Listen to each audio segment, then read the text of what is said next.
Hi, this is Alex Burden, the Executive Director of the Truman Library Institute, and I'd like to welcome everyone to tonight's program, the latest installment in our Truman Legacy series to secure these rights.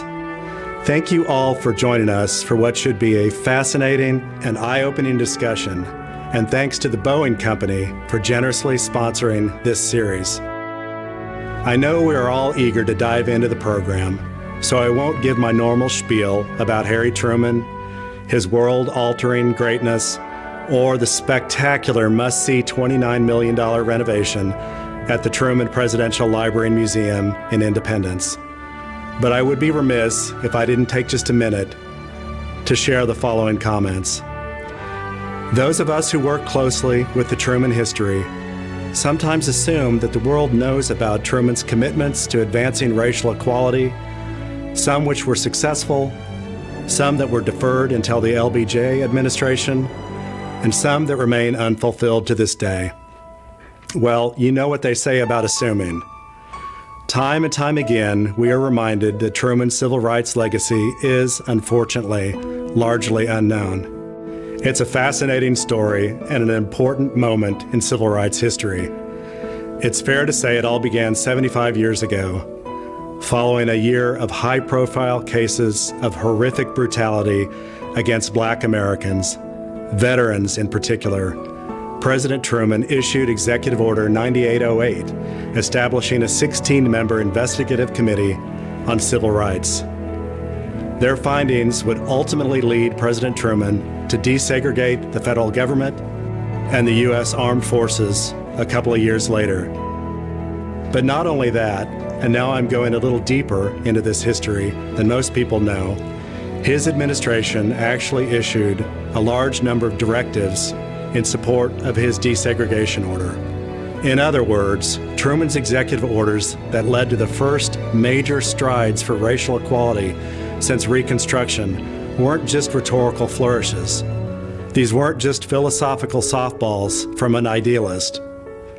Truman had a very tactical plan for securing the rights guaranteed by the Constitution and the Bill of Rights. The result was that in very short order, just a matter of years, we went from a Jim Crow military to integrated units serving on the ground in the Korean War. That's really incredible, and it's worth sharing more and more. That's Buck Stops Here leadership, and it's worth noting, today being Bill of Rights Day, it's constitutional governance at its best. I want to thank Judge Richard Gergel for being with us tonight and for his tremendous contribution to our understanding of the events that led to President Truman's Executive Order 9808, issued 75 years ago this month.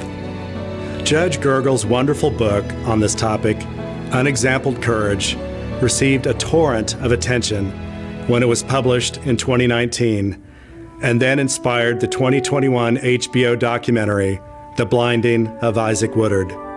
When he isn't writing acclaimed histories, you can find Judge Gergel on the bench. He is a United States District Judge who presides in the same courthouse in Charleston, South Carolina, where Judge Waring, a principal player in the Isaac Woodard story, once served. But before I turn it over to Judge Gergel, just a couple of housekeeping items. First, there will be a Q&A session at the end of the program. Please submit your questions via the Zoom Q&A function at the bottom of your screen. Second, we have a very special message from Congressman Emanuel Cleaver, our friend, to share with you this evening. While he had hoped that his duties in D.C. would allow him to join us live tonight, the Congressman and his staff took time this week to record a personal introduction for this evening's program. We're so grateful for Congressman Cleaver's work on behalf of Missouri's 5th District and his incredible support of President Truman, Truman's library, and his legacy. Finally, and most importantly, thank you again for joining us tonight. Stay tuned for more wonderful programming in 2022, and of course, go experience the incredible stories, theaters, and high-tech interactives inside the stunning $29 million renovation at the Truman Library. The library is now reopened. Visit our website to learn more about ticketing and how to get access.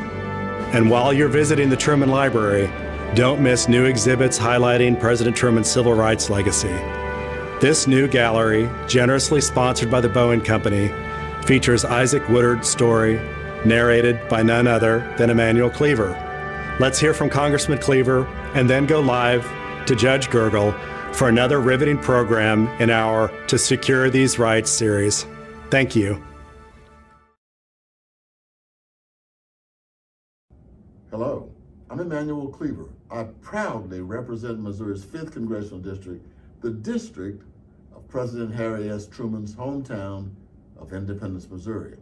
Please know that it is an honor to join you today on this new technology as you reflect on President Truman's decision to desegregate the United States Armed Forces and his monumental contribution to the American Civil Rights Movement. Born and raised right here in the state of Missouri, President Harry Truman was a man of remarkable character and ambition. Although he was born less than 20 years after the abolishment of slavery, in a time of immersed and significant racial ramifications, the former president challenged his own internalized beliefs, placing the greater good above all else and advanced civil rights in the United States. Executive Orders 9980 and 9981, which I tell all African Americans they must read, was an indelible demarcation in the ever-present battle to eradicate racial discrimination within American society. Testament to his trailblazing legacy, President Truman's issuance of the executive orders served as the official directive which desegregated the armed forces and federal workforce. Today, the United States Armed Forces encompass 4 diverse and heterogeneous branches of brave, selfless, and upstanding servicemen and women. The elimination of racial discrimination within America's armed forces was a true display of leadership and legacy that will not only live on for generations to come, but also serves as the backbone of continuing efforts to end racial discrimination in American society once and for all.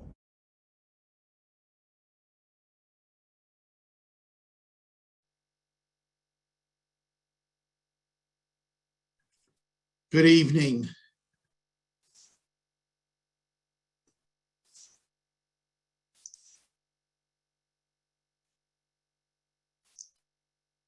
I'm now bringing up our PowerPoint here, and I will begin in just a moment.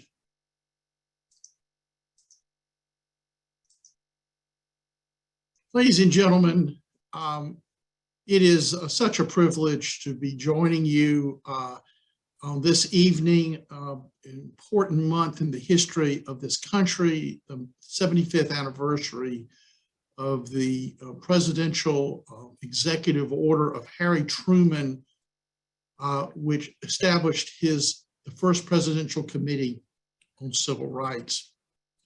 As World War II ended with the unconditional surrender of Nazi Germany and Imperial Japan, there was a great sense of optimism about America's capacity to spread democracy and liberty across the globe. This included the hope by the newly installed President Harry Truman and leaders in his administration that the United States would now address the discriminatory conditions confronted by African Americans residing in the South, which included disenfranchisement and government-mandated racial segregation. As the United States conflict with the Soviet Union began to emerge after World War II, pitting America's model of democracy against Soviet-style communism, our country's enemies widely publicized lynchings and other racial incidents as evidence of American hypocrisy. Something had to be done, but what and by whom? In the year following the end of World War II, as 900,000 African-American soldiers returned home, most of them to the rural South, numerous racial incidents arose as many returning veterans began to challenge the racial status quo. Having fought for their country, they felt they were entitled to a piece of America's prosperity and the right to participate in its government. On February 12, 1946, Sergeant Isaac Woodard, a battlefield-decorated Army veteran, was beaten and blinded by a police officer in Batesburg, South Carolina, on the day of his discharge and while he was still in his dress uniform. Sergeant Woodard's offense was that he had declared to a disrespectful Greyhound bus driver, "Speak to me like I'm a man. I am a man just like you." Several weeks after Woodard's blinding, law enforcement officers in Columbia, Tennessee, entered an African-American neighborhood, ransacking homes, shooting wildly, and writing KKK on coffins in a Black-owned funeral home in response to protests by the African-American community over an incident involving a Black Navy veteran. Then in July 1946, an African-American veteran, Maceo Snipes, was shot and killed in the front door of his home in Tyler, Georgia, a day after he dared to vote in the Georgia Democratic primary. And days later, in Monroe, Georgia, 4 African Americans, 2 women, and 2 men were shot 63 times and killed by a mob which included local law enforcement officers. One of those murdered, Roger Malcolm, was a recently discharged veteran. In explaining the need to lynch Malcolm, one of the participants stated that after Malcolm returned from his military service, he thought he was good as any white people. In all of these horrific incidents, no state prosecuted any of the individuals responsible for this mayhem.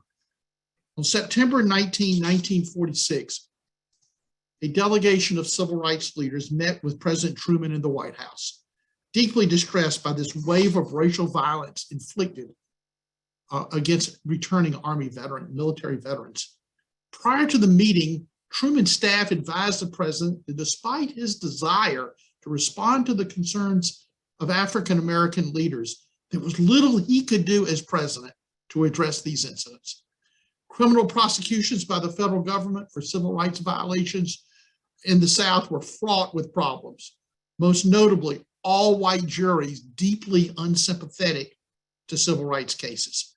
Southern juries were all white. Why was that? Because their numbers were drawn from voter lists, and African Americans were largely disenfranchised. Further, Congress was under the control of powerful Southern committee chairs who were determined to block even the most modest civil rights legislation, even legislation to make lynching a federal crime.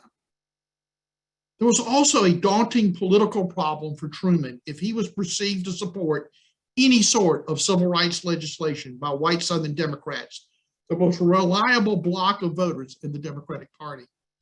Southern elected officials were resolutely committed to racial segregation and Black disenfranchisement, and any modest support by the Truman administration to advance the rights of African Americans would likely be viewed as an existential threat to white supremacy.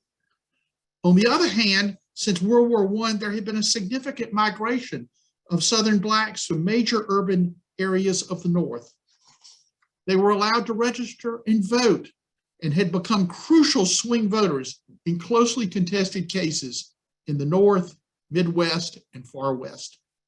African-American leaders in the New Deal had become strong supporters of Franklin Roosevelt, but it was uncertain if they would remain loyal to the Democratic Party under Truman or return to their former loyalty to the Republican Party of Abraham Lincoln.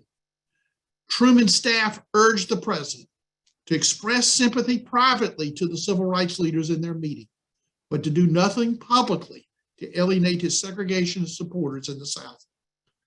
The meeting included Walter White, the executive secretary of the NAACP, and then the most influential civil rights leader in America. And in this image, Mr. White is to our right of President Truman. So he is the gentleman with his hands clasped in front of his waist there. Mr. White today is sort of maybe an overlooked historic figure, Well, in 1946, he was the most important civil rights leader in America. And here was really crucial for Harry Truman. He was his biggest supporter in the civil rights community. As the meeting opened, civil rights leaders urged Truman to call Congress back into special session to address the spreading violence against Black veterans. The president expressed sympathy, but lamented there was little he could do because there was little public support for new civil rights legislation. It was apparent to Walter White that the president did not appreciate the gravity of the situation. White changed the discussion by sharing with Truman in detail the blinding of Isaac Woodard. As the tragic story of Sergeant Woodard's beating and blinding unfolded, Truman sat riveted and became visibly agitated and red-faced with the idea that a uniformed and decorated American soldier had been so cruelly treated. Abandoning the advice of his staff, Truman stated, "My God, I had no idea it was as terrible as that. We have got to do something." The following day, President Truman wrote his Attorney General, Tom Clark, and shared with him the story of the blinding of Isaac Woodard, noting that the police officer had deliberately put out the sergeant's eyes. Truman made it clear that the time for federal action had now arrived. He further indicated that he intended to appoint the first Presidential Committee on Civil Rights to propose a new agenda to address America's serious racial problems. 3 business days after Truman's letter was delivered to the Attorney General, the Department of Justice announced the prosecution of Police Chief Linwood Shull of Batesburg, South Carolina, to be prosecuted in the Federal District Court in South Carolina for the deprivation of the civil rights of Sergeant Isaac Woodard. On December 5, 1946, 75 years ago this month, President Truman signed Executive Order 9808, establishing the President's Committee on Civil Rights, noting that the protection of the individual rights of all citizens was essential to domestic tranquility, national security, the general welfare, and the continued existence of our free institutions. At the time, polls showed only 6% of voters supported new civil rights legislation. By any measure, Truman's appointees to his Civil Rights Committee was impressive. They included major corporate leaders, including Charles Wilson, the president of General Electric, who served as the chair. They included college presidents, labor leaders, civil rights activists, and religious leaders. Notably, Harry Truman didn't appoint any segregationists, figuring that the time to debate the propriety of segregation and disenfranchisement had now passed. Dr. Robert Carr, a highly respected scholar and chair of the Department of Government at Dartmouth, was appointed to its staff member and tasked with writing its final report. The Civil Rights Committee convened its first meeting on January 15, 1947 in the Cabinet Room at the White House to emphasize the importance of its work. President Truman personally appeared at the first meeting of his committee and urged its members to be bold in attacking what was obviously America's deep-seated racial problems and to determine, quote, just how far the federal government under the Constitution has a right to go in these civil rights matters. Truman charged his committee to complete its work before the end of the calendar year. The Civil Rights Committee thereafter set about its work with a flurry of activity, conducting public hearings and gathering detailed information about recent racial incidents. On June 29, 1947, while his Civil Rights Committee was actively conducting its work, President Truman accepted an invitation to speak at the annual meeting of the NAACP. At that time, no president had ever delivered an address to the nation's premier civil rights organization. Membership in the NAACP was so controversial in the South that if a school teacher was determined to be a member, she would almost certainly lose her job. The speech was delivered at the foot of the Lincoln Memorial and was broadcast live by 4 national radio networks, producing then the largest audience ever to hear a civil rights address in American history. President Truman and his staff worked diligently on the speech, and it went through multiple drafts and edits made by the president until moments before the speech. With thousands present on the mall and literally millions listening on radio, President Truman delivered an historic address, redefining the role of the modern national government as the protector of the constitutional rights of all citizens. He stated that we must move forward, quote, with new concepts of civil rights to safeguard our heritage. The extension of civil rights means not only protection of the people against the government, but the protection of the people by the government, end quote. The president referenced the recent episodes of racial violence and the failure of the state and local governments to prosecute, acknowledged that the legal machinery of the country had, quote, not yet secured to each citizen full freedom from fear. Recognizing the urgency of the moment, Truman declared that America, quote, can no longer afford the luxury of a leisurely attack upon prejudice and discrimination, or await the growth of a will to action by the slowest state or most backward community. Instead, we must strive to advance civil rights whenever it lies within our power, end quote. As Truman sat down, an amazed Walter White privately congratulated him for his remarkable address. Truman responded, "Walter, I said what I did because I meant every word of it," end quote. The NAACP's magazine, The Crisis, called Truman's address the most comprehensive and forthright statement of the rights of minorities in a democracy and the duty of the government to secure these rights that have ever been made by a president of the United States. Members of the President's Civil Rights Committee preparing to meet huddled around the radio to hear the address and buzzed with excitement with Truman's inspiring message.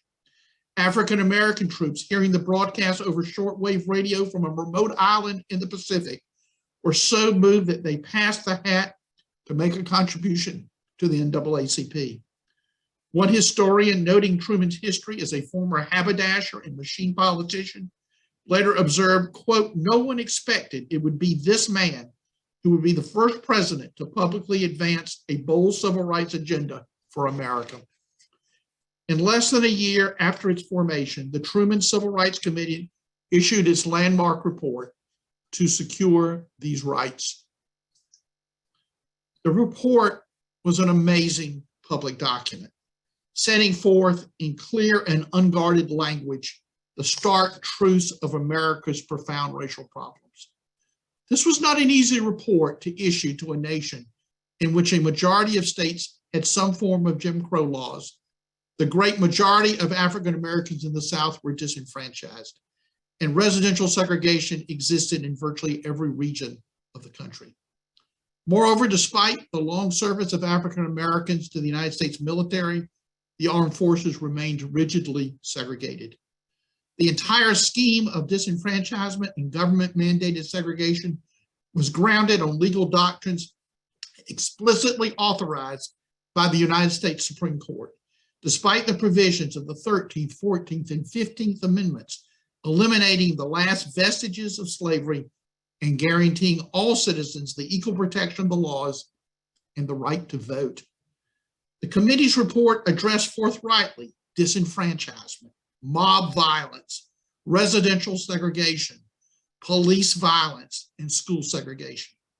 Lynching was described as a terrorist device, and the committee lamented that participants in lynching enjoyed, quote, almost complete immunity, end quote. The report described the various devices used to deny Black citizens the right to vote, including the poll tax, the white primary, understanding clauses, and terror and intimidation. The report was unsparing in its criticism of the discrimination of the armed forces, with Blacks relegated to the most menial tasks with little hope for advancement or appointment to the officer corps.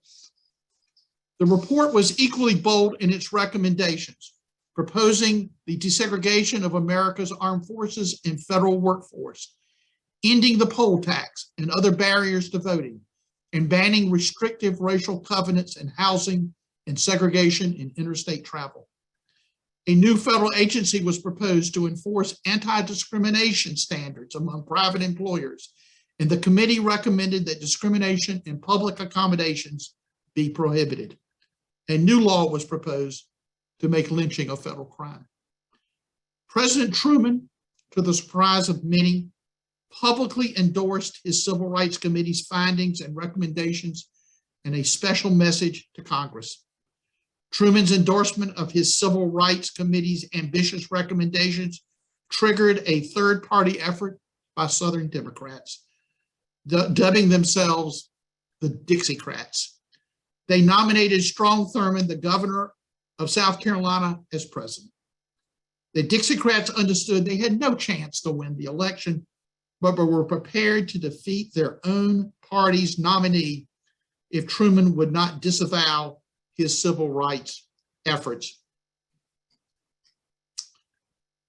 Harry Truman did not blink. Instead, on July 26, 1948, in the heat of his reelection campaign, Truman issued Executive Order 9981, mandating the integration of America's armed forces. The same day, he issued another executive order ending segregation in federal employment. Truman explained that, quote, whatever my inclination as a native of Missouri might have been, as president, I know this is bad. I shall fight to end evil like this. A friend from Missouri, Ernest Roberts, who had served with Truman in France in World War I, was part of his battery, wrote the president, privately urging him to back off his civil rights program or face certain defeat. Truman responded in a private note to Mr. Roberts, stating that, trying to describe to him various racial incidents which had inspired him to act. He mentioned the Isaac Woodard case, said it was simply radically wrong that South Carolina law enforcement officials had not prosecuted the man who had beaten and blinded the sergeant. He discussed the other incidents that I mentioned earlier. He went on to tell his friend, this is a private letter he had instructed the library not to even release until after his death. He wasn't trying to get any credit for this. And what he said was, he said to his friend Roberts, I can't agree to such going-ons, and I shall never approve it. I am going to remedy it, and if it ends up in my failure to be reelected, that failure will be in a good cause. How many public officials today would put their political future on the line for what they believed was right and which they knew was unpopular? As the summer of 1948 ended, it appeared President Truman was heading to certain defeat, with polls showing him trailing Thomas Dewey, his Republican opponent, by 10 points. However, Truman remained confident that if he could speak directly to the American people, he would win. Just after Labor Day, Truman launched a whirlwind train trip dubbed the Whistle Stop Tour. Over 30 days, Truman stumped with Margaret, his daughter, and Bess, his wife.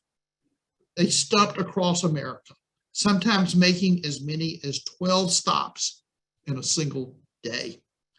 Many of the towns he visited had never seen a president, and crowds in the thousands often waited hours to greet him. Truman blistered what he called the do-nothing Republican Congress, often invoking from his audiences the famous cry, "Give 'em hell, Harry." Thomas Dewey, meanwhile, made his own train trip, but it was leisurely. He thought he had the thing elected, and even when their polling showed it was getting close, Dewey remained confident that really there was nothing that was going to upset his clear election victory. Indeed, the greatest parlor talk in Washington was who was going to be in the Dewey cabinet. By the time Truman reached California, he sensed that the momentum had swung in his favor. Although he did not make civil rights a prominent campaign issue, he never backed down from his support of his Civil Rights Committee's recommendations or his dramatic order desegregating America's armed forces. Civil rights leaders, including Walter White and Thurgood Marshall, worked tirelessly for Truman's reelection in critical swing states. Days before the election, Truman traveled to New York, the home state of his opponent, Governor Thomas Dewey, and spoke to a massive cheering crowd in Harlem, the first president ever to speak there. On election night, political pundits were stunned. Truman was winning the Electoral College by a landslide. Critical to that success was his surprising wins in Illinois, Ohio, and California, where election returns would later show massive African-American turnout. Despite the campaign of the Dixiecrats, Truman carried 8 of the 12 southern states, including every county in Texas. Truman's extraordinary electoral success was a reflection of the public's admiration for his willingness to fight for what he believed in, even if they might not agree with every aspect of his platform. In the aftermath of the election, President Truman fully embraced his efforts to completely desegregation of America's armed forces. Truman appointed a committee to implement his executive order known as the Fay Committee, which was resolutely committed to ending segregation in the military. Each branch was required to present to the committee for approval a plan to desegregate all of its operations, housing, officer corps, basic training, everything. The Air Force and the Navy quickly gained approval of their plans, but the Army resisted, contending that Black soldiers were uniquely suited only for menial labor, and argued that the percentage of Black soldiers in the military should never exceed 10% of the total force. The Fay Committee rejected multiple plans submitted by the Army brass, and Truman stood by his committee, despite outspoken criticism of the Fay Committee and his efforts to desegregate from some of the most prominent present and retired Army generals. Finally, the Army relented and agreed to remove all racial quotas and to fully desegregate all aspects of military life. Thereafter, progress was remarkably fast, with 95% of the troops serving in desegregated units by the time President Truman left office in January 1953. Dr. Burden's photograph, the opening of this webcast of showing white and African-American soldiers fighting together in World War II was a reflection of this remarkable progress. Harry Truman's successful desegregation of the military created the nation's first truly multiracial organization, put a lie to the idea that a tolerant and inclusive society could not work, and marked the beginning of the end of Jim Crow in America. Several years after, a year out or so after the full implementation of the Truman desegregation order, the Army and the military generally conducted a secret study. It would be later publicly released, but it was confidential at the time. And it was seeking to evaluate the impact on efficiency of the desegregation of the military. The report revealed there was absolutely no loss of efficiency, and morale was outstanding. A draft copy of the report was secretly provided to all 9 justices of the U.S. Supreme Court shortly before the decision in Brown v. Board of Education was issued. President Truman's remarkable legacy on civil rights has until recently been largely overlooked by historians. In a time when America desperately needed a leader to help the country shed the vestiges of its slavery past and its Jim Crow present, Harry Truman stepped forward. He placed himself directly into the line of fire, just as he had done as a battery commander in World War I. He put in jeopardy his reelection. He did it to do what he thought was right and necessary for the United States to carry the mantle as the world's leader in the cause of democracy and human rights. We fittingly remember tonight Harry Truman's first bold step in that direction, the appointment 75 years ago this month of the first Presidential Committee on Civil Rights, which marked the beginning of a journey that would help this nation live up to its highest creed, that all persons are created equal and are endowed by their Creator with certain inalienable rights, including the right to life, liberty, and the pursuit of happiness. Thank you. That is my address. I welcome any questions that I might receive. Thank you, Judge Gergel, for that thought-provoking presentation. If you have a question and haven't added it to the Q&A featured at the bottom of your screen, please go ahead and do so now. You can also like a question that's already been submitted that you would like to see answered. Our first question comes from a Truman Library Institute board member, General Donald Scott. He says, "Thanks, Judge. I was a 10-year-old African-American when President Truman signed the order to integrate U.S. military forces. I retired from the U.S. Army as a brigadier general. Your book opened my eyes and reshaped my views of President Truman. How did you decide to title your book Unexampled Courage?" Well, General Scott, thank you. You spoke when I visited the library and spoke to this wonderful audience in 2019. I remember you standing up and speaking, so it's great to hear from you again. My book addresses the role of the blinding of Sergeant Woodard and its impact on two individuals. One, of course, was President Truman, and the other was United States District Judge J. Wadis Waring of Charleston. Judge Waring was the judge assigned the prosecution of Linwood Shull for the blinding of Isaac Woodard. An all-white jury acquitted Shull in 28 minutes. Judge Waring was horrified with the entire story. He knew that the officer had unjustly beaten and blinded this decorated American veteran. And he was conscience-stricken by it. And it sent Judge, just in the way it sent Judge, the President Truman on a journey, it sent Wadis Waring on a journey. He had been a sort of patrician, blue blood of Charleston, and never taken any stand on civil rights of anyone that would ever remember.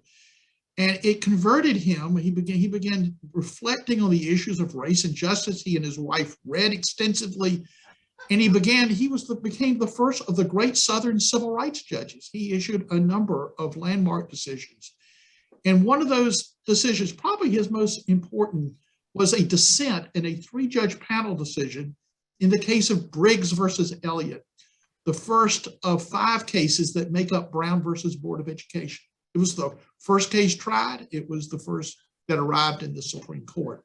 Judge Waring dissented from the majority 2 other judges who indicated that Plessy v. Ferguson, the separate but equal doctrine, was still good law. Judge Waring argued that it was not.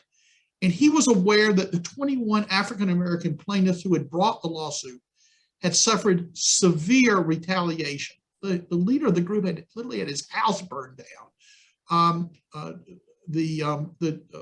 Every one of the 21 plaintiffs lost their jobs, were evicted from their homes, couldn't gin their cotton. Everybody had stories to tell how they were retaliated against for participating in this case. Judge Waring knew about that. And in his historic dissent, it's one of the great documents of American history, Judge Waring's dissent in Briggs versus Elliott. He referred to the plaintiffs in Briggs, and he said they had shown unexampled courage. in bringing this action, and he knew all they had suffered from it. And I thought that that title, that phrase, unexampled courage, I don't think I'd ever seen it before, captured not just the courage of those 21 plaintiffs in Briggs, but they captured Isaac Woodard. It captured President Truman. It captured Judge Waring. It captured Thurgood Marshall. It was really, it was this singular act of courage by so many people, each in their own way, putting in jeopardy their future. For standing up for what was right. I just thought that was a sort of centerpiece of my book, which is that these folks showed unexampled courage. Excellent. Our next question comes from Robin, and Robin asks, where did Bess stand on this issue? Well, I don't know if there's any public record exactly where. I don't think Bess wasn't one of those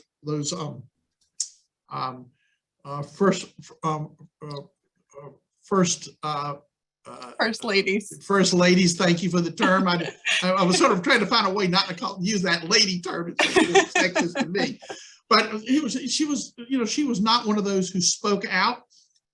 But I don't know if there was any separation between Harry Truman and Bess on anything. And I'll tell you, this is sort of interesting. Truman was very close to his mother, and she was an unreconstructed Southern sympathizer. She would not sleep in the Lincoln bedroom in the White House. She thought John Wilkes Booth was an American hero, to give you just where she stood. Several days before his famous speech to the NAACP, Truman wrote his sister, where his mother lived with his sister, and said, I'm giving a speech in a few days that I don't think Mama's going to like. He says, but I think it's right.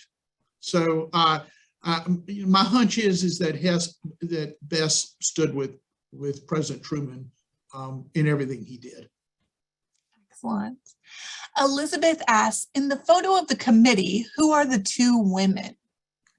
Well, one of them is an African-American lawyer from Philadelphia. I'm sorry, I can't remember her name right this second. Maybe I can come up with it in a minute. She was a lawyer in Philadelphia.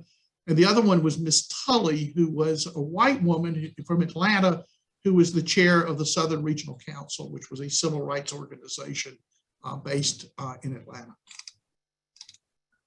All right, I've pulled up a list of the committee members. I'm trying to look for female names here. There's Dorothy Rogers Tilley. Is that perhaps? No, that's Miss Tilley. That's Miss Tilley. There, we've got a couple Francises here. Francis J. Hawes, Francis P. Matthews. Yeah, Sadie T. Alexander. That's it, Sadie. It's Sadie Alexander. That's exactly who it is. Thank you.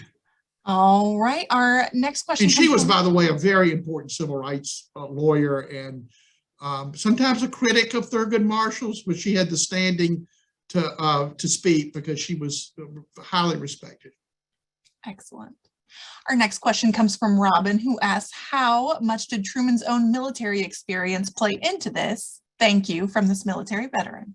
I think that's an excellent question. I think, Harry Truman was a farm boy in Missouri. He goes off to war, and it's this transformative event in his life. He is the commander of a battery, and his battery had a reputation of, when he took over, of being the least disciplined group of ruffians anyone had ever seen. And he whipped them into shape, and they revered him. They called him Captain Harry. And when they faced the first combat they faced in World War I, a number of them began to run. Harry Truman cussed them like a sailor and stood up. They returned. They admired him, his courage under fire. I made reference that Harry Truman stepped into the line of fire to stand up for what he believed in. That's what he did in World War I. So he had a great love of men in uniform. He revered them. And he could not imagine how a battlefield decorated soldier wearing having his decorations on his chest could be beaten and blinded on the day he returned home. It crossed a line he could never go back. It was a level of cruelty he just could not imagine. And for years afterwards, when Harry Truman would talk to people privately about civil rights, he would begin to tell them the story of the blinding of Isaac Woodard, the same story that Walter White told him on September 19, 1946. All right, our next question comes from Anne. Did Truman ever meet Isaac Woodard? He did not. One of the sort of tragedies, many tragedies about the Isaac Woodard story. I mean, he's beaten and blinded. He's handicapped. He's disabled for the rest of his life. He never knew his impact on Harry Truman or on Waydis Waring. These were extraordinary events. His impact on President Truman led directly to the desegregation of the military. There's no question. I mean, the first effort to do that is the day after he learns of the Isaac Woodard blinding, and in a letter discussing the blinding, he says we got to do a civil rights committee. There's just no question about that. Waydis Waring is launched into this journey on civil rights in which he becomes this extraordinary figure, and his dissent in Briggs versus Elliott develops a theory that as an alternative to the Plessy v. Ferguson separate but equal doctrine. He says his view was all government mandated segregation is per se unconstitutional. End of case. If you got segregation, the case is over. You don't have to litigate it. It's over. That language is Brown versus Board of Education. That's why some scholars refer to Waring as the father of Brown. Excellent. Okay, our next question comes from Anne, who asks, how do you see current reactionary politics, which appears to empower white supremacy as a principle, as a last gasp or a recurring long-term issue? Well, let me avoid talking about current events. As a trial judge, I see a lot of issues that are probably encompassed in Anne's statement. So let me just say that history is always a great. We are condemned to repeat the mistakes of the past if we do not know our history. And I feel like the story of what America faced in 1946 and how this country addressed that and embraced it and pulled itself out of this cycle of disenfranchisement and racial segregation is a remarkable story, and it should be understood. And the model of leadership of Harry Truman, Dr. Bird is absolutely right when he talks about this buck stops here leadership. Harry Truman also had another statement on his desk. He said, "Just do what right. You will amaze some and surprise you will surprise some and amaze the rest. Just do the right thing." Excellent.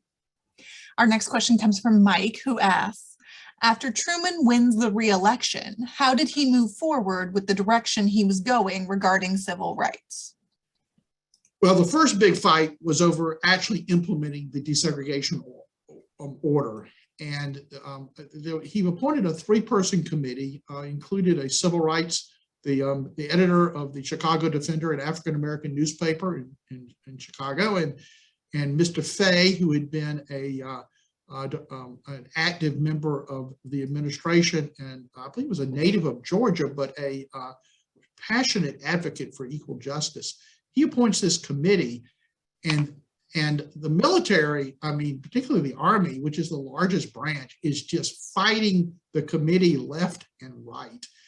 And finally, the brass come to see Harry Truman, and they said, "This committee of yours is impossible.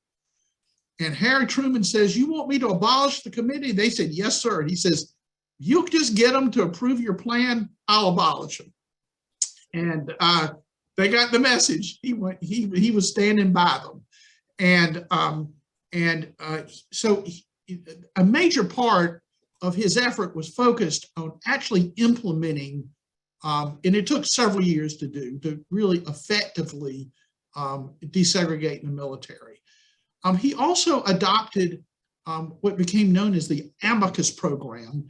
It had been that the Department of Justice would, rarely bring lawsuits on matters of racial discrimination. The lawsuits were being brought by mostly civil rights organizations, most notably the NAACP Legal Defense Fund. And what this was actually a proposal of the Presidential Committee on Civil Rights. They said, well, the president ought to endorse these efforts brought by these civil rights groups by filing amicus briefs, that's a friend of the court brief, endorsing the position taken by these civil rights groups. And almost immediately after the committee's report, the Department of Justice began doing just that. And in my book, I traced there are like 4 or 5 major cases that in which the Department of Justice filed amicus briefs supporting the position of the NAACP in litigation. All the plaintiffs won all cases, all of those cases, 9-0. I believe there were 4 appointees to the Supreme Court that Harry Truman had put on the court. So the amicus program is one of those great unsung success stories of the Truman administration. The last of those amicus briefs was in a case called Brown versus Board of Education, done in literally the last days of the Truman administration. So he definitely was moving forward. A lot of these, Dr. Burden mentioned in the opening, a lot of these things, it needed legislation. It didn't happen until LBJ was president.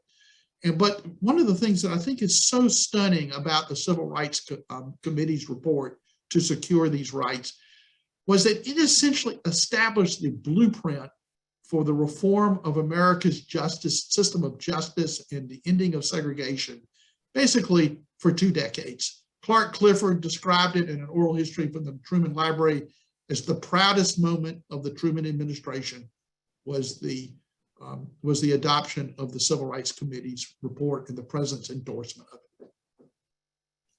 All right, we have time for a few more questions here. We have one from Patrick, who asks, what inspired you to write this book? Well, some people ask me, how did I have time to write the book? It beats me. I hadn't figured that one out yet. When I was preparing to, I was nominated by President Obama, and it takes a while to be processed and to be voted on by the Senate.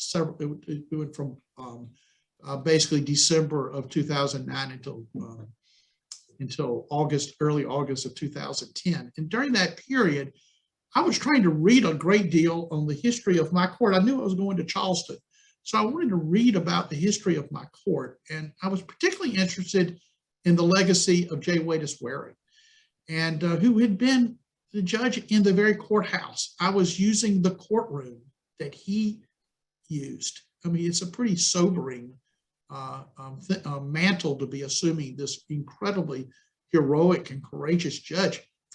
He was like largely overlooked and forgotten in Charleston history and South Carolina history. And the history, the work that had been done on Judge Waring never really addressed the question, what had led to the remarkable transformation of this man from this Charleston patrician to this civil rights visionary? And I began trying to answer that question. And as I dug into it, I learned about the blinding of Isaac Woodard. I didn't know that story either. And I became convinced the more I studied it, that this largely forgotten case had led to the transformation of Judge Waring. And then I asked myself, well, how did this case ever get brought? Because in 1946, the Department of Justice was not in the habit of bringing civil rights cases against white officers for the beating of or murder, even or anything, any infliction of injury to African Americans. That just wasn't done. So I asked myself, how in the world did that happen?